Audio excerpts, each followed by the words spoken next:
Game over, man. Game over. Johnny. You're gonna need a bigger boat. So serious. I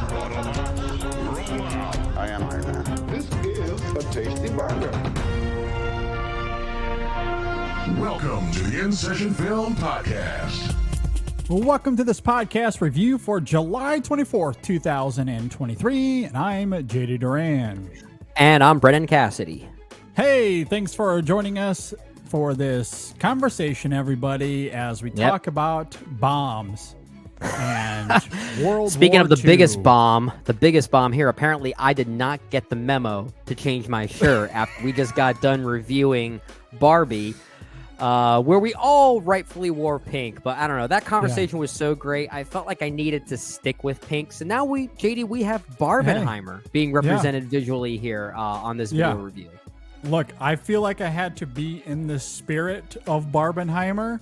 Yeah. And had the nice pink shirt for the Barbie review, but we're going with a different color here for Oppenheimer. Trying to get going with a nice Nolan shade of gray. Exactly. Because Oppenheimer is full, it is 50 Shades of Gray. Let's just say that. Well, certainly a better version of that story. We'll say that. Absolutely.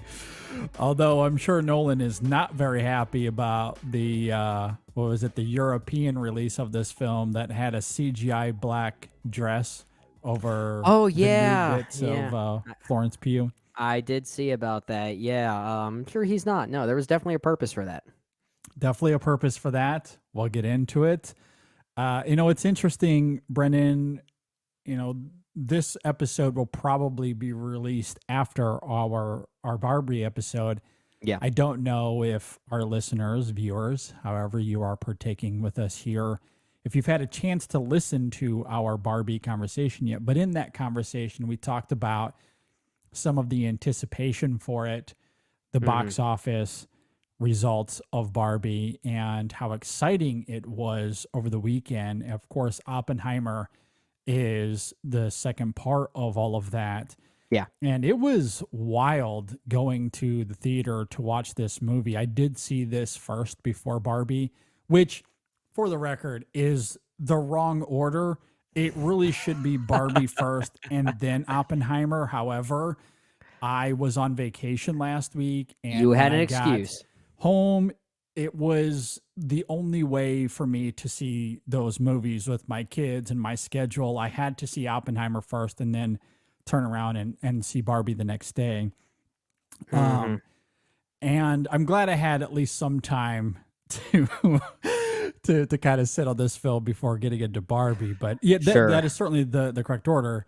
At any rate, I went to see this film on a Friday night, and I have never, that Friday and Saturday, I've never seen my theater the way that it was. It was really exciting to see a packed house for this and for Barbie. And I did get to see this in IMAX. Okay. Did you see it in IMAX 70 millimeter or? I did not. Okay. There is one that is playing nearby that I'm hoping if I can get away sometime this week to go catch a viewing of it in 70 millimeter, assuming that there's even a showing or a seat available for any of those I was going to say, showings. if you can find one, good luck. I mean, how surprising a movie like this, a 3-hour historical drama, is selling out IMAX screenings. Yeah, it is really hard to get a seat to a 70 millimeter of this film. I will certainly try. At any rate, I did get to see it in IMAX, packed house,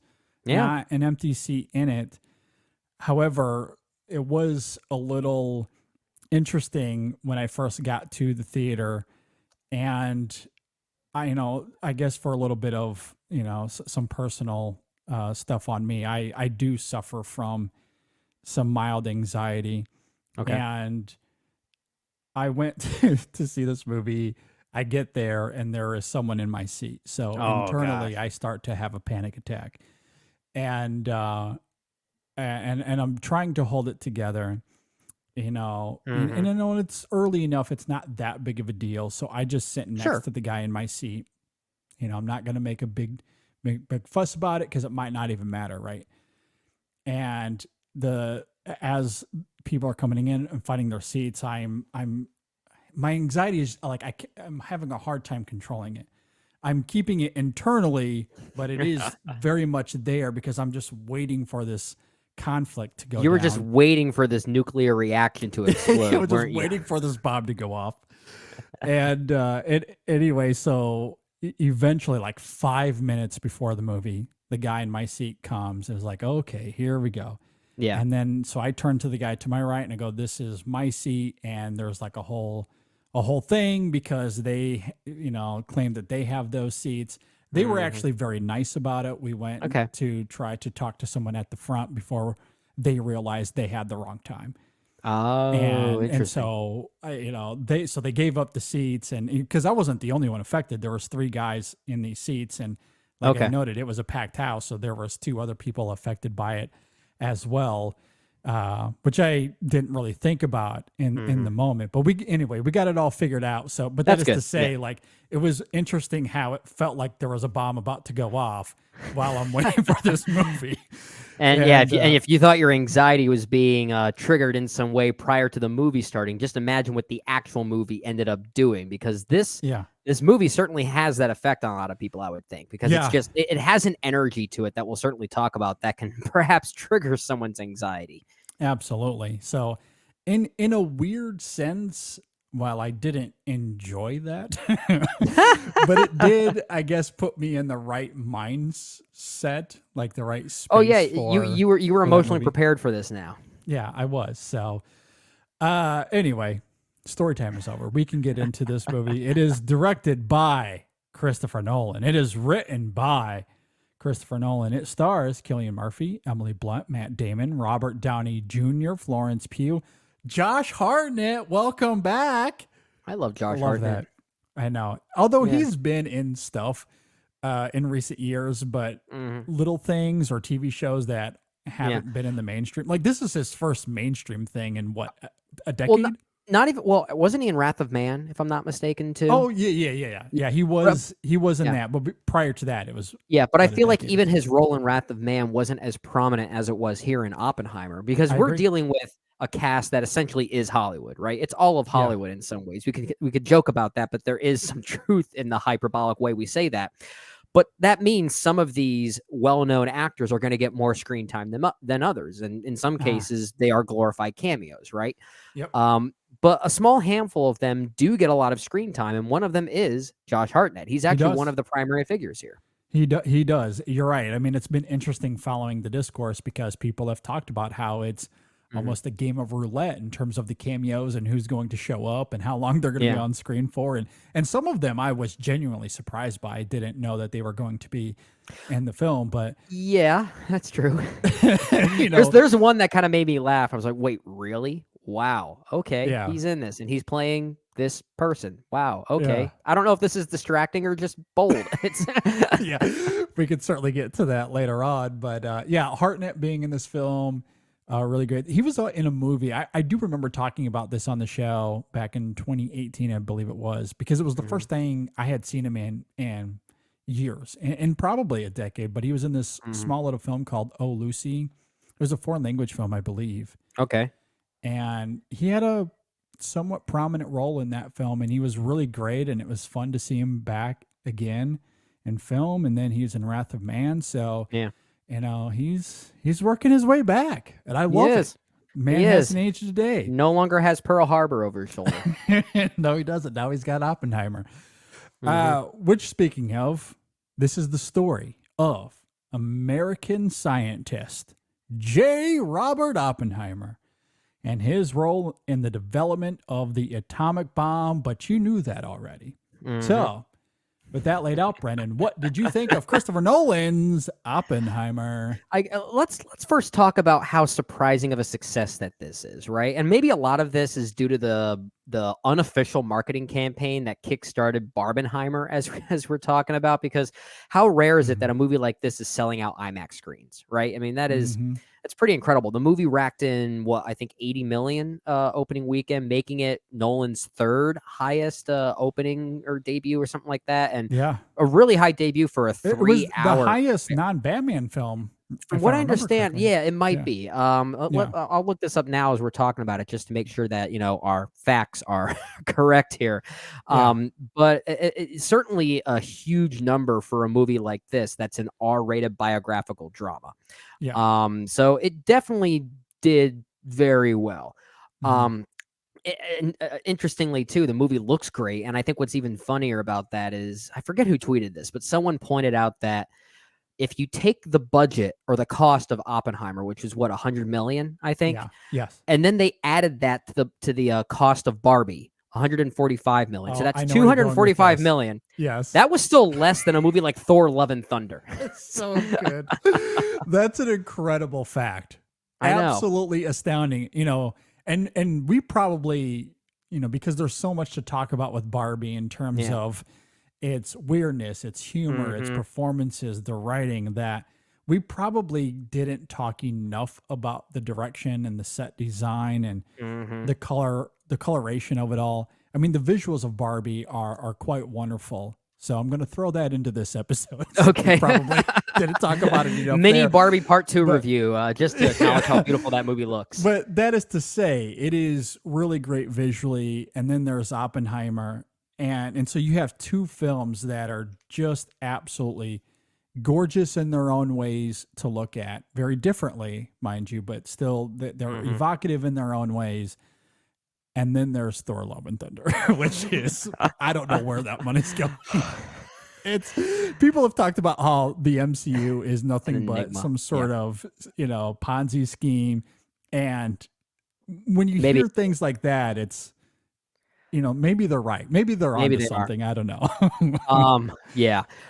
The other thing too is that you work with a limited budget. It allows you to just make a good movie, right? Right? You just let the creativity flow, let the artistry flow. And as commercial as these two films are, Barbie and Oppenheimer, they're artfully crafted films, right? They feel like they were made by auteurs, and that's not to say every movie needs to feel like that, but it does feel like a bit of a rarity. And we'll certainly talk more about the Barbenheimer idea and the unofficial movement that it sparked when we get to the main show this weekend. But as far as Oppenheimer itself, I think this is great. I think this is easily one of Nolan's best films. In fact, as time goes on, I wouldn't be surprised if I say it is his best film. And I think a lot of that is because it feels like an amalgamation of his entire filmography. In many ways, it feels like the perfect storm of everything that represents what Christopher Nolan does.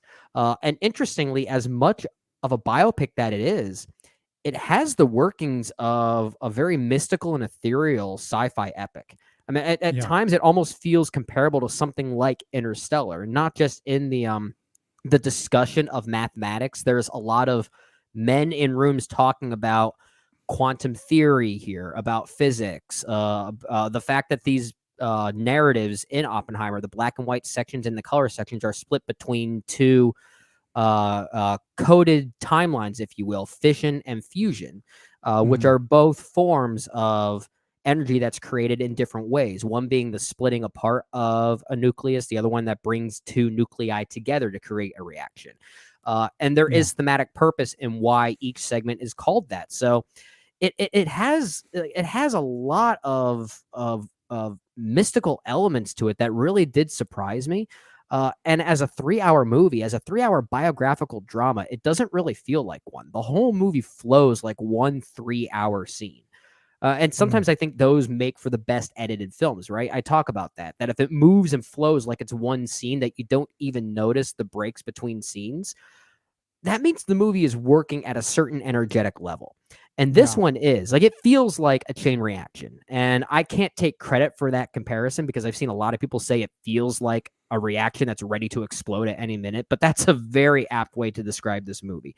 It's a 3-hour time that does not feel like 3 hours. And if you see this in IMAX, it's not really the IMAX footage that's worth seeing, although I do love the use of it to capture facial close-ups. It's the sound. It's the fact that your seat will vibrate like you're in the middle of an earthquake. And it's pretty darn thrilling. There's a lot more we'll talk about, but yeah, as time goes on, I might be able to call this Nolan's best film, but at the very least, I think it's his most defining, because it Mhm. represents everything that he has done up until this point. You could see the Nolan isms of every film he has worked on from following till now, and it's sprinkled somewhere in Oppenheimer. And Mhm. I love that he treats it like a mathematical equation where each one of his previous films is basically a variable in that equation. It's really interesting. Yep, this is one of the best movies of the year, hands down. It is Mhm. a stunning achievement in every way. Nolan is one of the best directors working today. There's no question about it, but he's increasingly becoming a more sophisticated filmmaker. And Mhm. this film isn't just a culmination of his career, it's a reverberation of an artist who's become wholly consumed with time and its Mhm. almost transcendent grip on our lives. There is a world where if he was to make this prior to inception, it would have been very good still, but Mhm. perhaps a bit more stringent in its storytelling. Yeah. And that's something that's not divorced with Nolan. In fact, I'd say Mhm. that's why Tenet isn't quite as compelling to me compared to this or something like Mhm. Dunkirk, for example.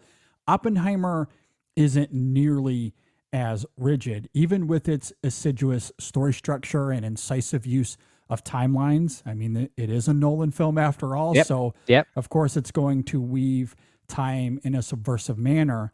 But this is Nolan at maybe his most operatic, his most ethereal, and his Sure. most horrific. This film, Oh yeah, this at is a horror times, film. Yeah, this is a horror borderlines film. crosses into horror. Yeah. Many have already pointed out that scene in the gymnasium in the aftermath of Oppenheimer's success, and Yeah. it's unsettling. It is Yep. really, really great. But that final shot, that last line of dialogue we hear from Oppenheimer, I believe we did absolutely bone chilling. Yeah. Yeah. Incredible, incredible stuff. I don't think it's hyperbole to say that it's one of the very best endings to any film we've seen in the 21st century so far. Its dolefulness is both the perfect summation for a film that is this viscerally daunting look at the spiral from scientific breakthrough to Mhm. morally complex paranoia and unraveling as Oppenheimer begins to regret his invention. But at the same time, though, it's an impeccable expression of time and how easily you become lost to it when you hold no power or authority. What's the line Mhm. from Einstein when talking to Oppenheimer about any potential commemorations? Just know it won't be for you, it will be for them. Right. That line is incredibly somber because everything we see at the end, the faux recompensation for Robert, none of it was genuine, or if it was a little too late. Oppenheimer had Mhm. already become a victim of time and kangaroo court politicking. The irony Yep. that he created the most powerful weapon the earth had ever seen up Yeah. to 1945, and yet he had very little power, if any, in the aftermath of it. It is heartbreaking to see how that all crystallizes and the way Nolan goes about exploring that here visually, operatically, Mhm. emotionally. It is staggering filmmaking, a master class in cinema. Well, Oppenheimer.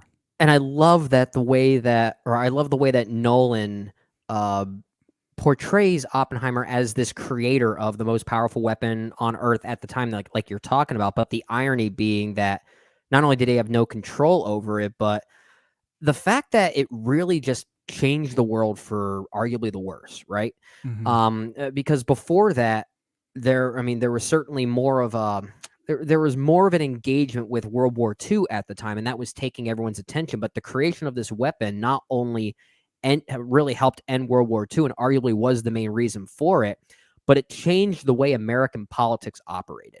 Yes. In some ways, you can almost argue that the Cold War doesn't start without the creation that Oh, it's a Oppenheimer did. big part of it. Absolutely. Yeah, No doubt about it. yeah. So that final line of dialogue has very literal, but also metaphorical ramifications, which I think is so uh, harrowing about those final scenes, for sure. Mhm. And I think that's where the film is at its most interesting. This could have easily just been another biographical representation of a tortured genius, right? Mhm. And in some ways, it is that. Like we do get a little bit of the moral complex that exists in war films like this. There are certainly comparisons you can make between this and something like Hayao Miyazaki's The Wind Rises. Yep. But this goes beyond that to showcase the not the level of guilt that it brought upon others, but the level of guilt and how it changed American politics, like I'm saying, and how that still feels weirdly, tragically, frighteningly relevant today. And that adds a very contemporary feel to this movie, despite it taking place mostly in the 1940s into the 50s, if I'm not mistaken, which is a very wise way that this movie is constructed, for sure. Yeah, I think that's what makes Oppenheimer such a captivating figure here, right? Because he is complex in just about every way. And we can certainly get into his womanizing, his presumptuous social relationships, his political controversies.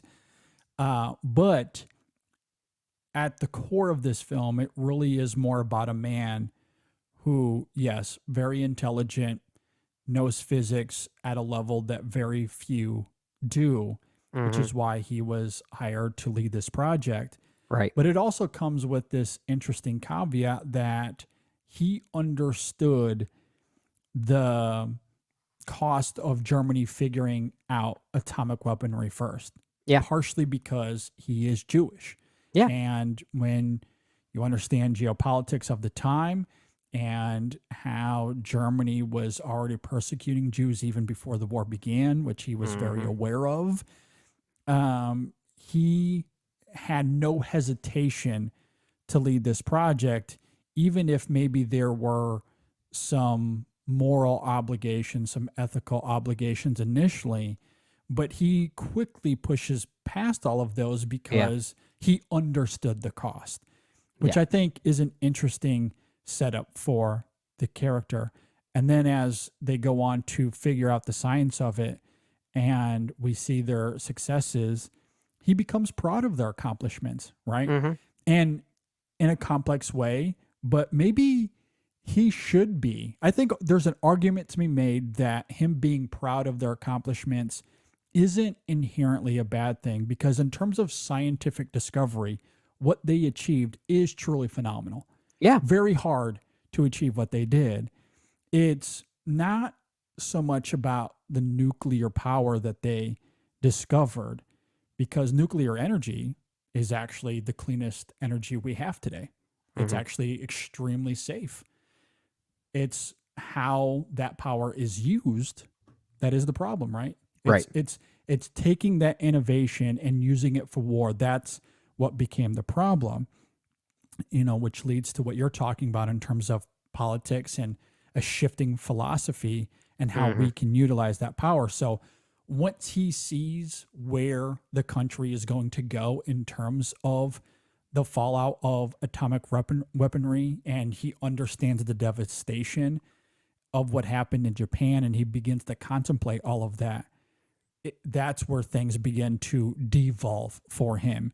Yeah. And that regret starts to set in. And I think that's where Cillian Murphy is so good in his performance here, right? He's wonderful. He's astounding in this film, because he's able to render that intelligence to Robert, that pragmatism to his thinking and scientific mind, and why he would be proud of those accomplishments. But once that horror sets in, it's some of the best acting I've seen all year.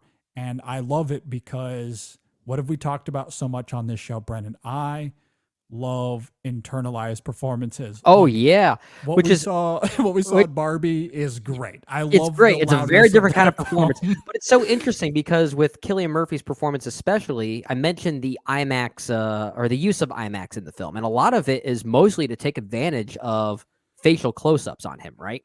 Yes. So in some ways, because of how visually apparent that it is, it almost might be a showy performance because it's all about emphasizing what the eyes can do. But in any other movie, it would be a very internal performance because we wouldn't be able to notice those things. But somehow the use of IMAX emphasizes what makes an internal performance like that so powerful, right? Well, and also Nolan's filmmaking, right? And that to me is where there's this phenomenal merriment of performance and direction. Yeah. Again, going back to that gymnasium sequence, for example, because Yes, he's delivering some dialogue there, but the dialogue he is delivering is almost futile. It Yeah. is his reaction to his internal combustion that is what's driving that scene more than anything else, right? It's those unspoken ticks in his performance, that fear, that paranoia that sets in so palpably, that is incredibly visceral to watch. But you couple that with the visuals that Nolan is showing us in terms of his nightmarish look on what he created and what Yeah. the cost of it is. And then also, as you noted, the sound design of this film, which is blistering. This is one of amazing. the best movies I've ever experienced in terms of sound design and score, which we'll definitely get to that as well. Oh, Ludwig, we love you, man. But yeah, the soundscape of this film and of that moment, especially coupled with the visuals and that performance, truly renders one of the most horrific sequences I've seen in a long time. And this isn't a true horror film in the conventional sense, but it is as alarming and as disturbing as any horror film I've seen. Oh, absolutely. And I think a lot of that is because of Cillian Murphy emphasizing and allowing to communicate that guilt complex that makes Oppenheimer so tragic by the end. And it's not just the realization of what it did to Hiroshima and Nagasaki, right? That could that could very much be like a superficial element of it if it chose to focus on only that. It's the fact that there was this arrogance and apathy from American politics and government to do that to this place, right? During one meeting when they're actually literally looking at cities on a piece of paper of where they could drop this bomb, someone says, "Well, let's not do this place because my wife and I went on our honeymoon there," which is why I think the not showing of the aftermath of Japan is so wise, because it allows us to really see the arrogance that Oppenheimer himself is guiltfully responding to. So by showing it, I think it would then defeat that purpose. So I think that's where that guilt complex becomes even more heightened, and the devastation of those final minutes certainly become more apparent as well. This is one of Nolan's most devastating movies. I agree.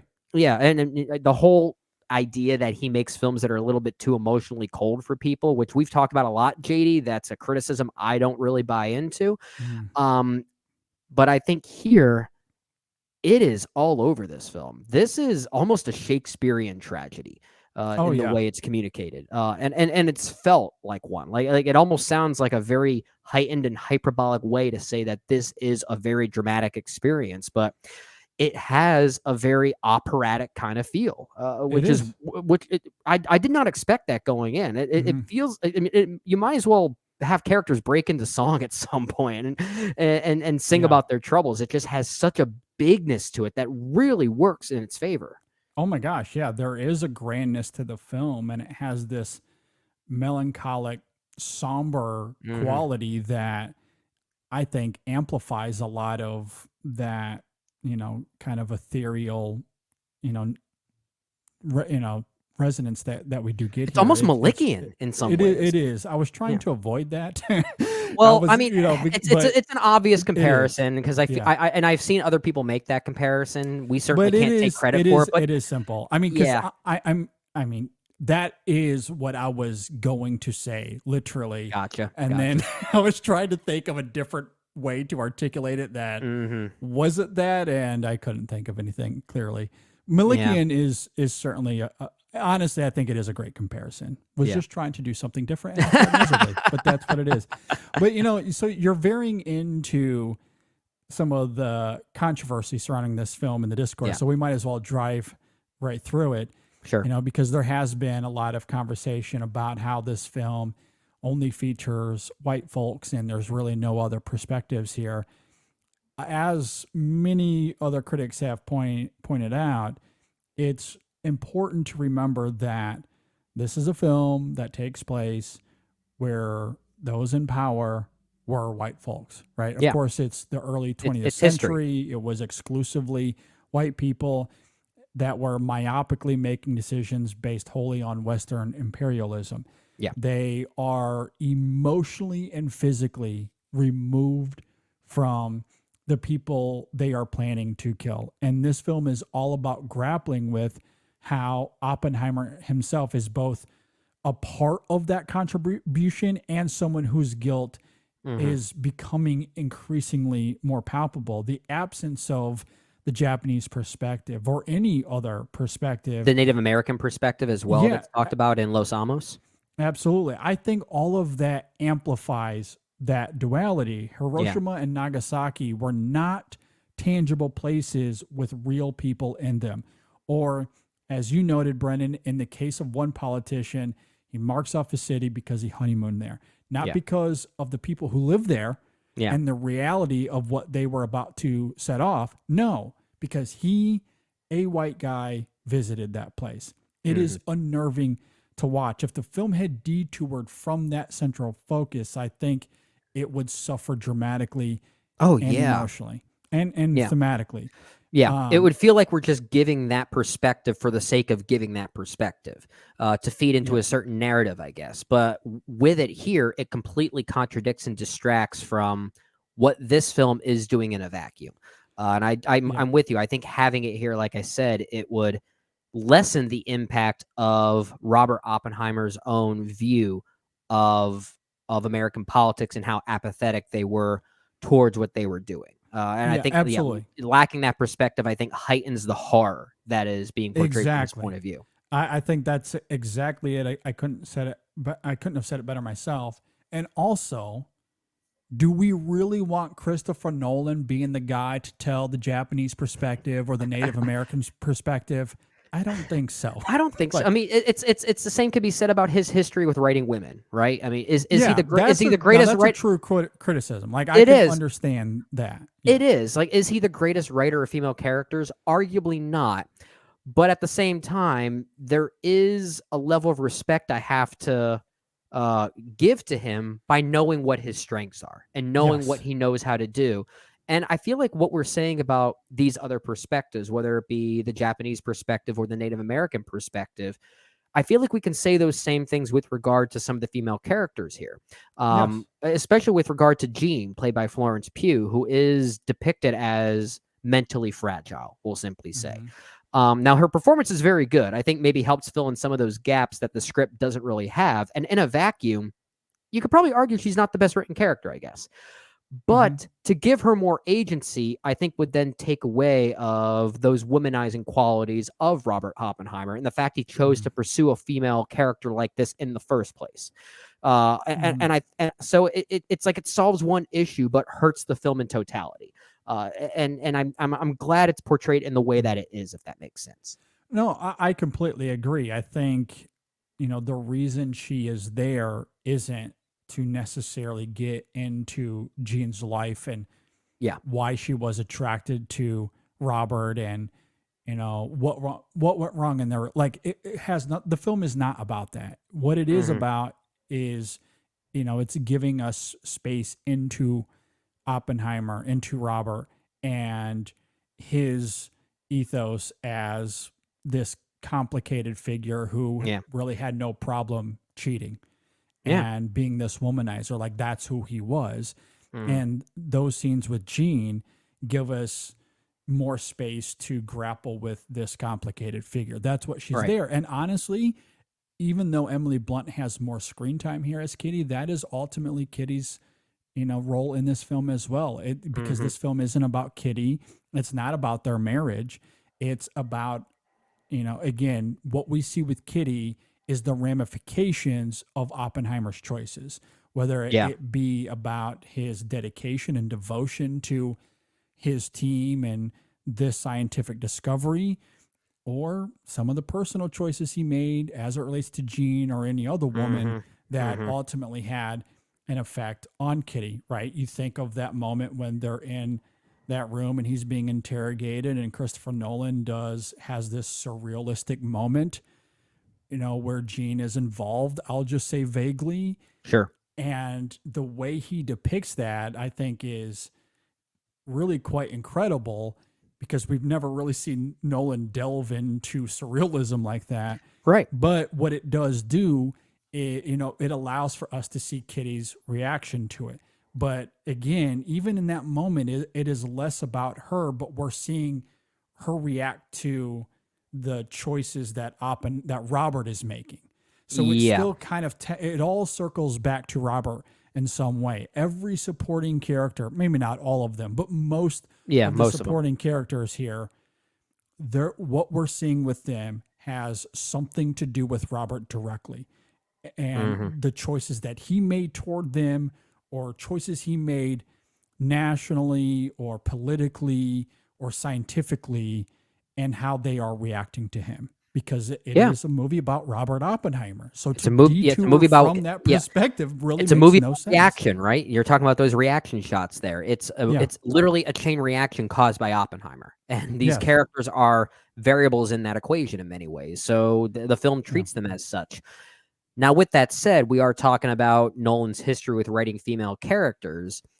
I do think Kitty is one of his best female characters. I agree. In the end, that's that last hour, she's really great. Well, and a lot of that might be more due to Emily Blunt's performance, because she has one Yeah. specific scene in a hearing room of sorts, The which interrogation of sorts. the Oh, it's so interrogation, good. yeah. That's really But there's a lot great. of layers to that, right? Yes. She has this confrontation with Jason Clark, who is playing Roger Robb in that moment, Mhm. and she basically obliterates this slime ball, right? Yeah. But in the way that she does it, you realize she's not really doing this for Robert. She's doing this for her because of her history with Robert and how she feels the need to defend herself. So there is an additional layer to it Yes. that makes Yes. her a complicated character. Is Which that the film had built up to give Nolan credit, because there Yeah, were a couple times where she's like, "You got to fight for yourself. You got to Exactly. fight," and he Exactly. refused. yeah. And so when she does, make the choices she does there, and her combativeness, it's really well earned. And Emily Blunt really goes for it. And there's another moment towards the end, I'll say vaguely, involving the lack of a handshake, I'll simply say. Yes. I mean, so you can't say a character like Kitty has no agency, because she absolutely does. It's just very subtly interwoven within this narrative. But yeah, I think in the context of Nolan's filmography, I think it is one of his better female characters.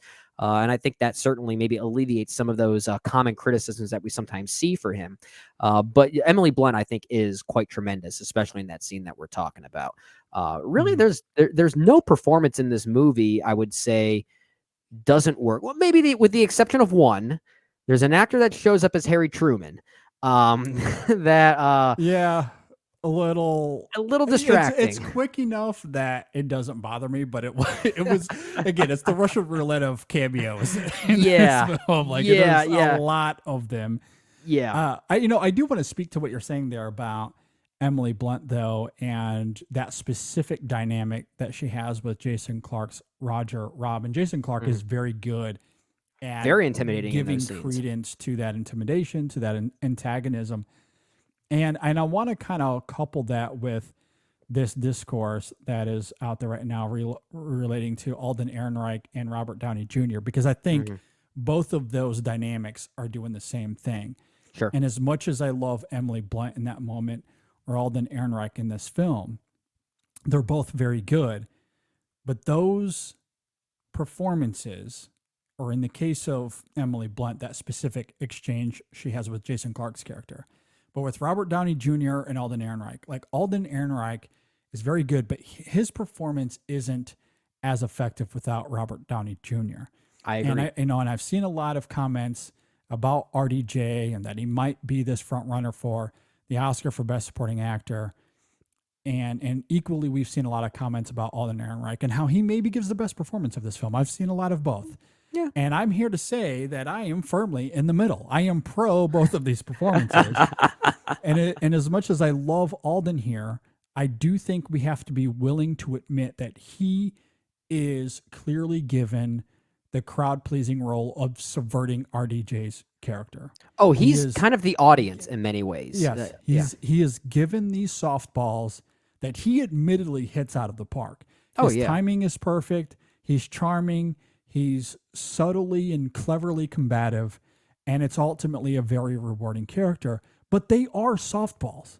compared to RDJ, who was given a much more complicated role. And I don't think Alden's character or performance rings nearly as loud if Robert Downey Jr. doesn't deliver the way he does. Both characters work because of the context and how they are used. So I don't think it's fair to undermine one performance in order to lift another.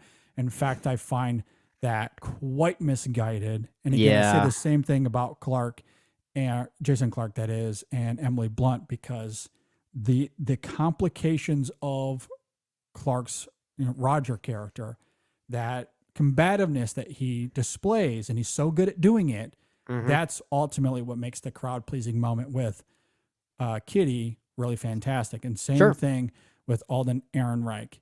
Softballs, he nails it, great, but they are softballs. Robert Downey Jr. is given more to do here. He's a more layered character for sure as well. Absolutely, and part of that is the writing, right? Yeah, the character of that RDJ is portraying here has much more to do, and he's Louis both Strauss. in the black and white and in the scenes with color.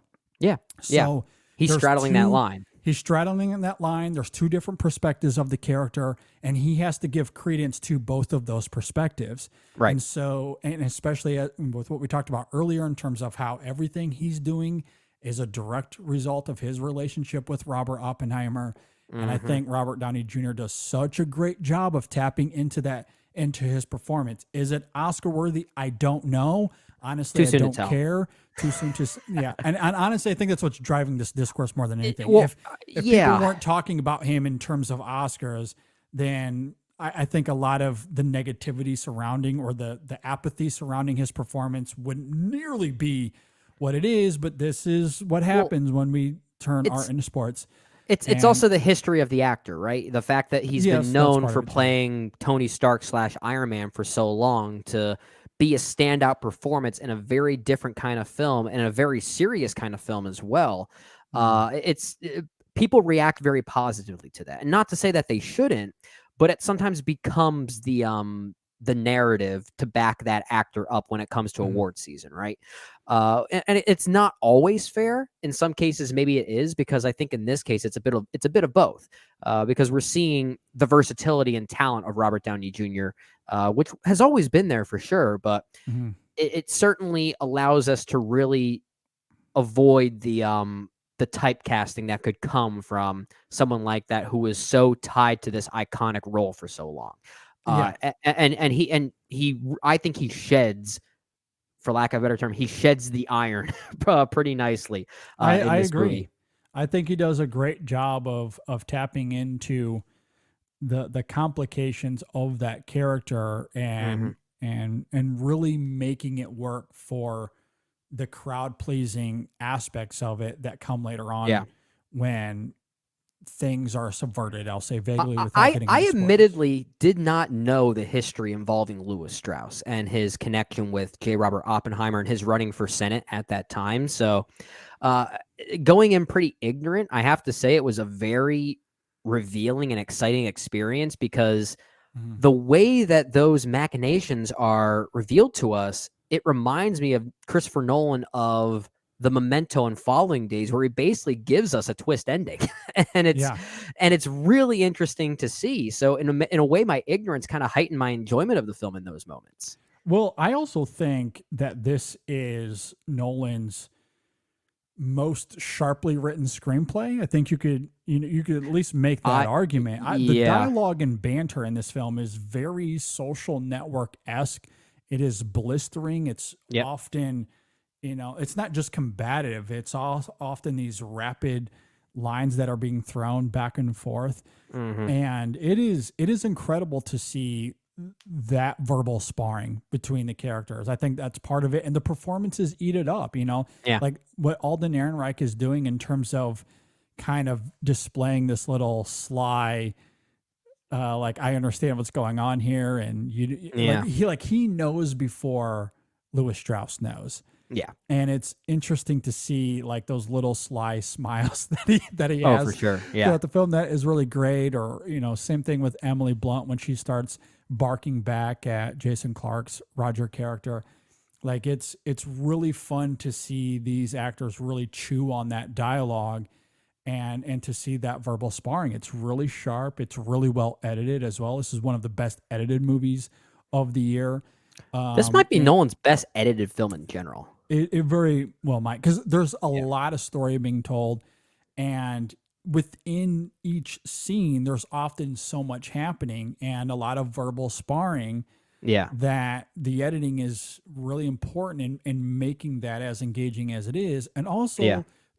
it's the way Nolan plays with time, because we're Yeah. often jumping around in terms of timelines here and what's taking place during the war, before the war, after the war. Like, we're getting all of that, and he's telling a cohesive and seamless story. So yeah, the editing here is really quite astounding, Yeah, in addition to the writing and direction and the yeah. performances. By Jennifer Lame, I believe you pronounce her last name as, and her work as an editor she's got a very diverse filmography as editor, which includes not just Oppenheimer, but how coincidental that she worked a lot with Noah Baumbach and Greta Gerwig.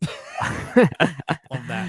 I worked Yeah. a lot with Noah Baumbach's films, such as the Meyerowitz stories. Okay, yeah. So also worked a lot with Kenneth Lonergan on Manchester by the Sea, and so those are much Nice. slower and smoother films, but those are films that require an editing style that flows so continuously, right? So Yeah. even though this is a movie that has a very different energy to it, maybe that's why it almost flows like one continuous scene. Because there is such a literal synergy between everything. Like it's edited like a mathematical equation. I agree. The editing by her is great, and then you couple that with Hoyte van Hoytema's cinematography here, Oh my gosh. and it's incredible how they're able to convey tension or horror. I mean, we talked about the gymnasium scene earlier, but what about the moment when they actually explode the bomb for the first time?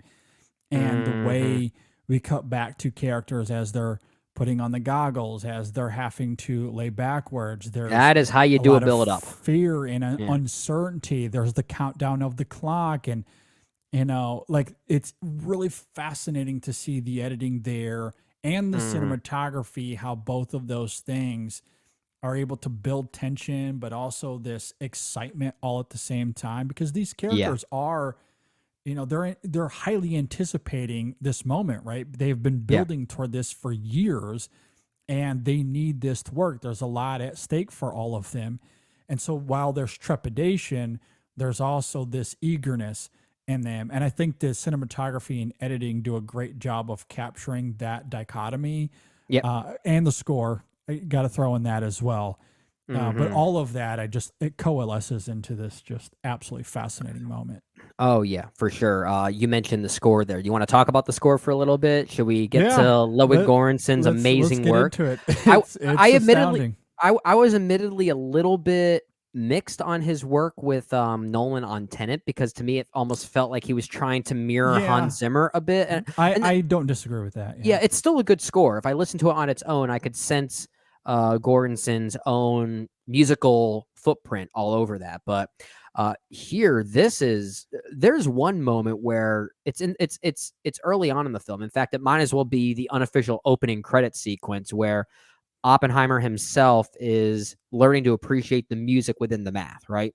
Yeah. And this Can you hear the beautiful, music? Is that yeah, the can you name hear of the track? music? Yeah. Yeah. And this beautiful piece plays, and the first thing I thought to myself was, is this an old classical piece? And I don't think it is.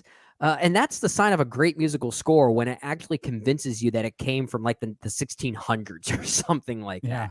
that. It just has a real beauty to it. It has like an old fashioned quality to it.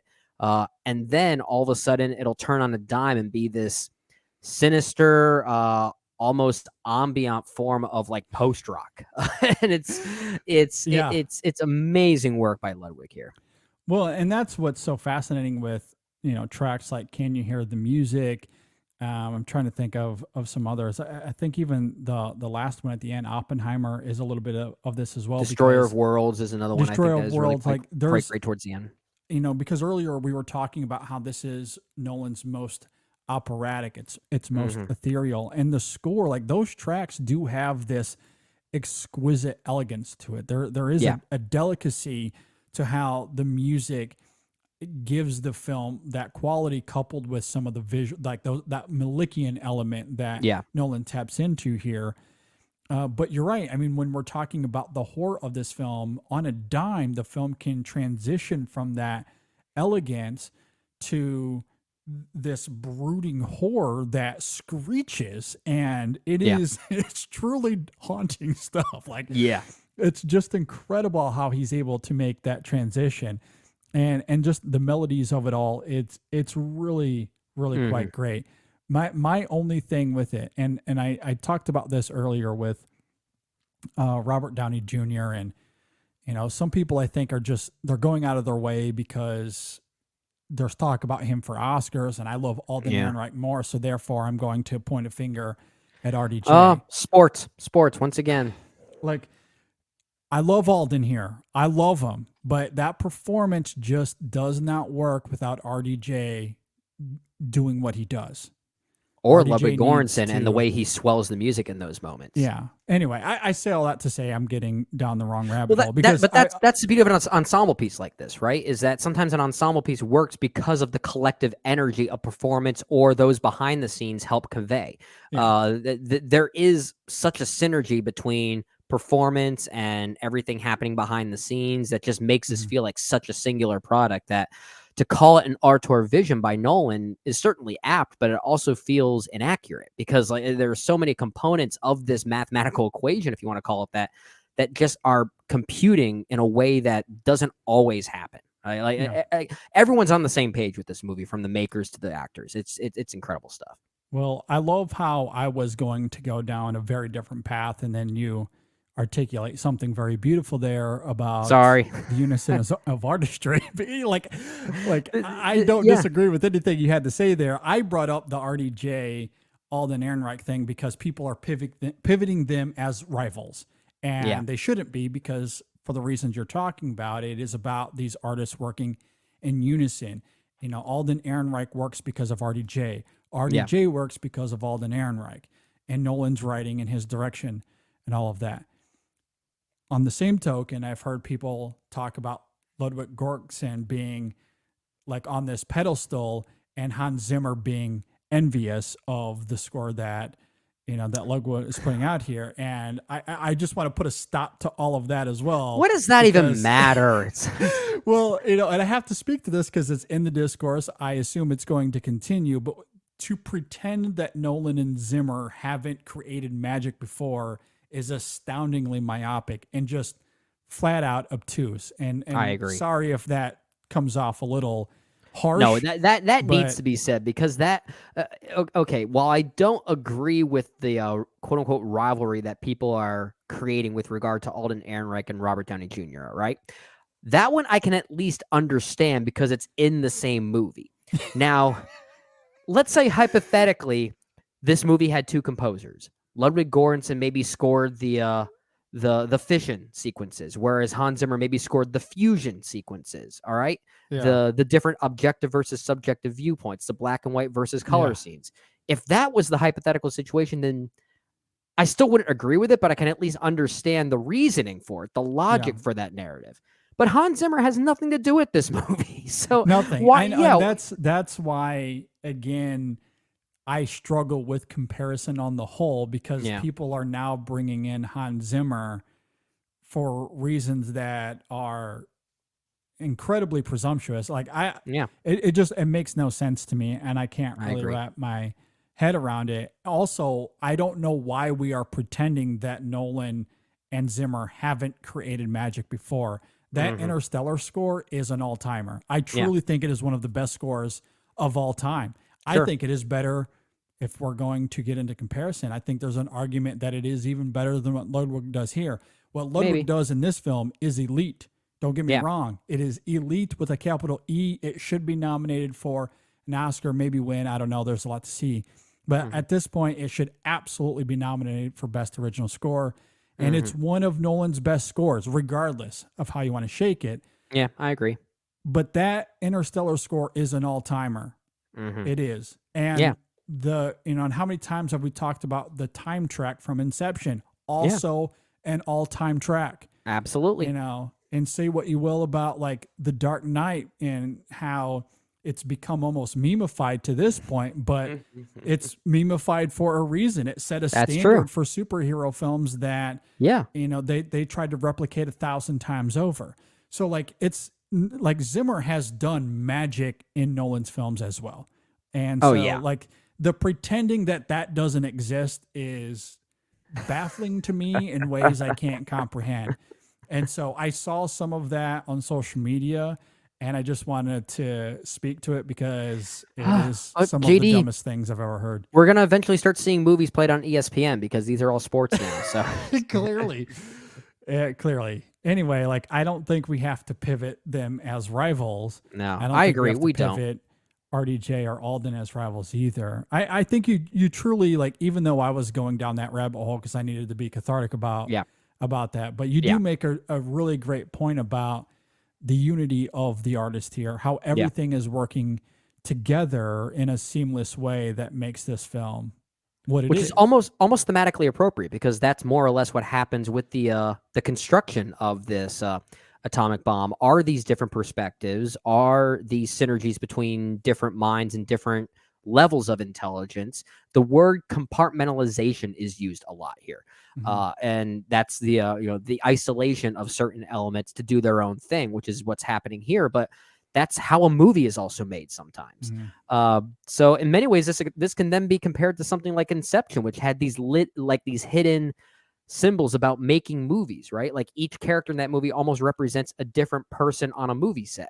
And in some ways, I feel like Oppenheimer could almost indirectly function in that way. So I don't know if that was Nolan's intention, but there is a very obvious synergy between voices and talents that offer their own input and their own craft that helps to create something so singular.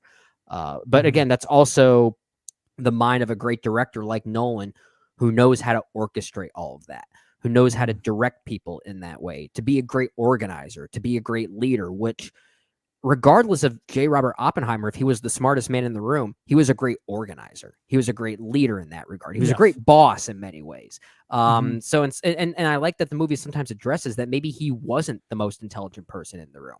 Other people had mathematical ideas that could have outmathed him, if that's even a term. Which he speaks to a couple of different times. Yeah. Right. I mean, there's even a moment where he approaches Albert Einstein to check the math of someone on his team because, you know, he's not the greatest mathematician necessarily. Sure. Yeah. You know, so that is, you know, it is really fascinating. And you're right. Like, I think that's part of the interesting complexities of Oppenheimer. We've talked about Robert in terms of how he understood the war. He was proud of his accomplishments. He then transitioned into this era of feeling guilt and traumatized by what he helped create, which is all really great. And then in the middle of all of that is his womanizing, his cheating, his political controversies, and and all of that.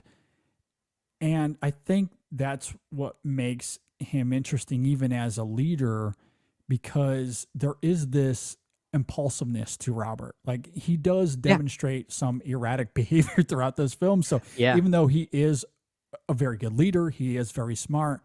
Also, we don't know what he's going to do at any moment. And I'm sure that kind of played into some of the uncertainty that these characters perhaps would have faced, which I think is interesting because this is a movie about the fear of the unknown. It's about the fear of devastation at the hands of scientific success, fear that they may have destroyed the world. And I think the writing and all of that conveys, you know, this arresting trepidation.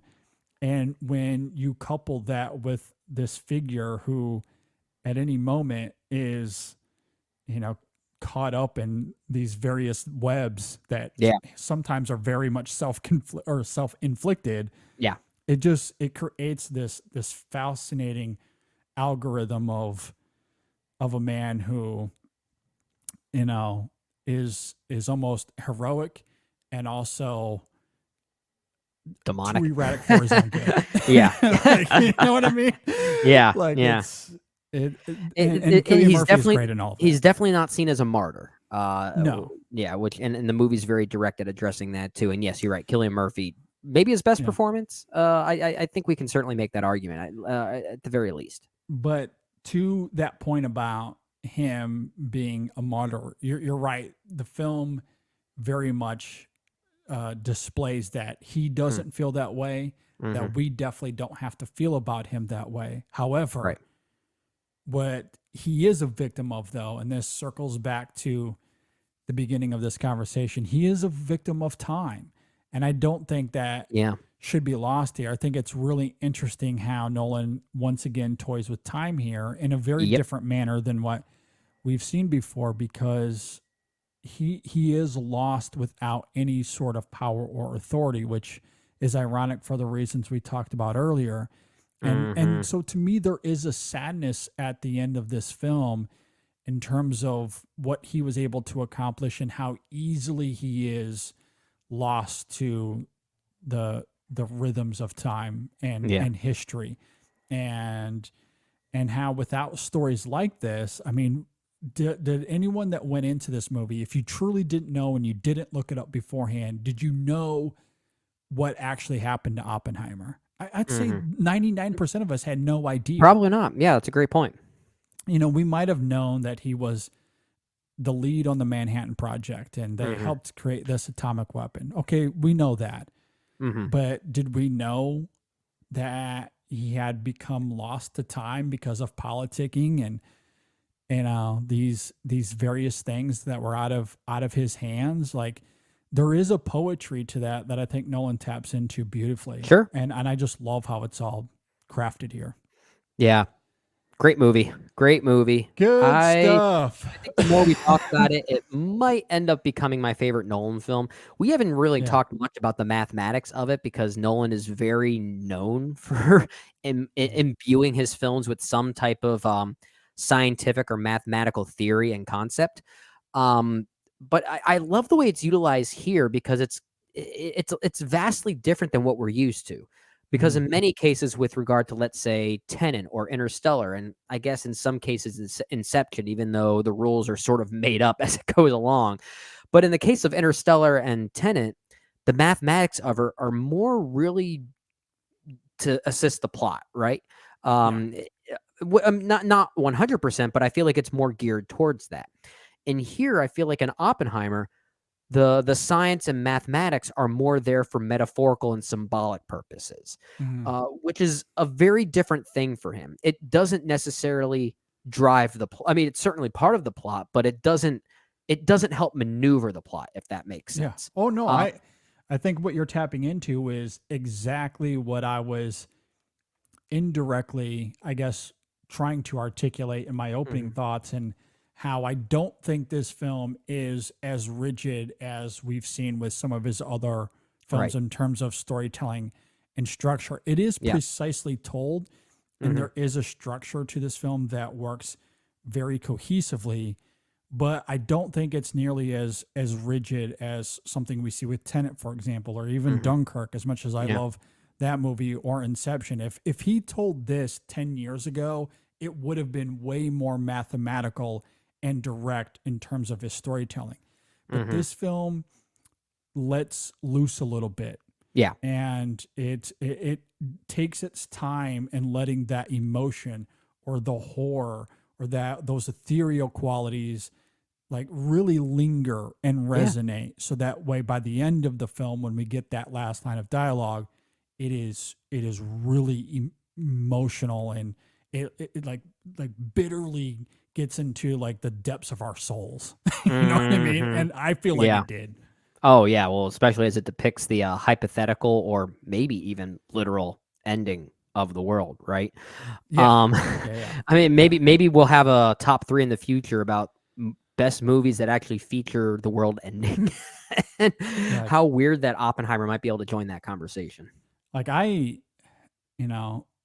truly, I mean, I talked about, and maybe it's a little hyperbolic, although I don't feel like it is, and I did specifically state that I truly think the ending of this film is one of the best we've seen.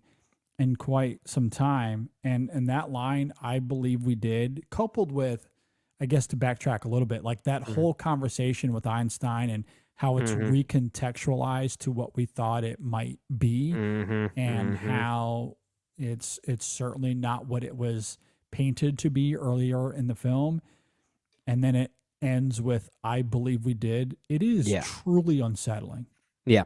And the movie sets that up. incredible. Like it sets up that moment that we know it's going to come back later and something will be revealed there. And the revelation there, it's like on its face, it's kind of a simple one.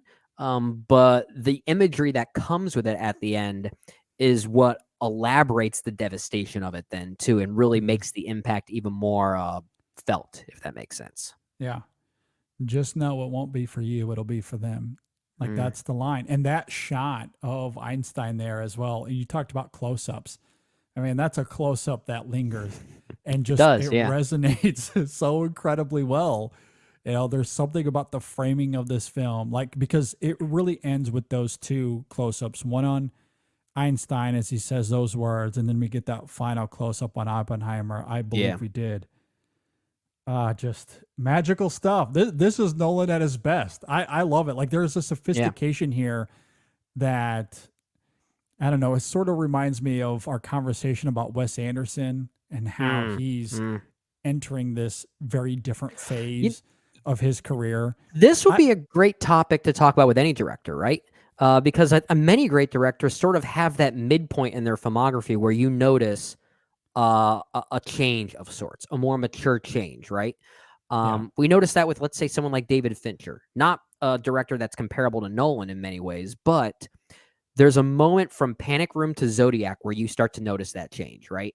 Yeah. And I feel like that transition is like with Nolan transitioning from The Dark Knight Rises to Interstellar. Now, I don't love Interstellar, but you definitely sense the tonal transition happening there.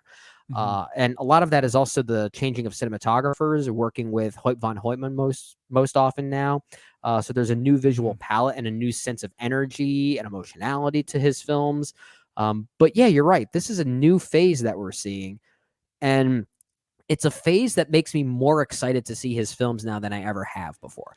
Yeah. I love that. I do think that from Dunkirk to this, and while I didn't love Tenet, I do think his, like, what we're talking about, like this new ethos of Nolan, I do think does apply to that movie. I agree. I just don't think it's quite there in execution compared to this and Dunkirk for me. But yeah, that maturity is still very much there in fascinating ways. So I'm intensely curious to see what he has up his sleeve next. Well, I've been hearing rumblings, not rumblings, but there's a lot of rumors going around that maybe he will be directing a James Bond film officially, because he said he wouldn't mind. But I mean, I don't want to open up this can of worms because I feel like we can talk about this for hours. Sure. I'll simply say, I mean, if he did, would it be that much different than the Craig era? That's what I don't know, because there's so much of the Craig era that was inspired by Nolan, which was also inspired by Bond. So it kind of makes sense, and he's a reliable choice. But I guess it depends if you want something different with that franchise going forward after the Craig era had just ended in a very visceral way.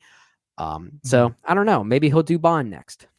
And I assume there's nothing on IMDb or anything as far as potentials. No, not that I know of. I think so. He just hasn't publicly said anything officially yet on what it could be. No, I don't know. Like I'm glad that Mendes is moving on. I don't think he needs to be the next director, but I don't know if it needs to be Nolan either. I think it needs a new, distinct voice. How about Greta Gerwig, actor, to do Bond? Yeah, Gerwig and Margot Robbie as Barbie as go. Bond. Barb and Bond.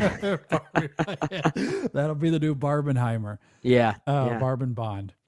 At any rate, those are our thoughts on Oppenheimer. You can let us know if you agree or disagree with anything that we had to say here. You can hit us up on Facebook, the space that is formerly known as Twitter, Instagram, X marks Blue the spot. Sky. Yep. Whatever it is, you can email us in sessionfilm@gmail.com as well. But we would love to know what you think of Nolan's Oppenheimer. You know, I would ask for a ranking here, Brendan. However, Let's on hold the main that. show, Yeah. on the main show episode, was it? What are we on? 544, I believe it is. I think so. Yeah. We're going to. So last week on 543, we did a ranking of Gerwig and Nolan together, you and I. Mm-hmm. We're going to update that now with Barbenheimer. We'll add those both to the list, and maybe we can give our personal rankings as well. I think that's a good idea. I think it'll be sort of a Barbenheimer Part 2 episode because we talked a lot about that. But that episode 543 was prior to us seeing and experiencing Barbie and Oppenheimer. So I think there's a lot that we could say about not just our updated rankings, but the whole movement of Barbenheimer and what it inspired and what that could lead to going forward and the good things that we could see for movie going, hopefully. And I feel like that alone could be a pretty lengthy conversation. There's a lot to be said about that. I agree. And I'm very much looking forward to getting into that. So again, episode 544 is when we'll be updating those rankings and talking about this a little further. So depending on when you listen to this, it might already be live. So you can go and check either YouTube or your podcast app of choice. You can also just head over to InSessionFilm.com, where we do have reviews for both of these movies as well. I forgot to mention that on the Barbie episode, but Barbie and Oppenheimer, we have written reviews for both of them. They're great. They're really great. Go and check them out. With that, thanks for watching, listening, everybody. We will see you next time on the In Session Film Podcast. Oh my gosh, that end credits teaser, Oppenheimer 2, can't wait. I've become death. Spoiler world.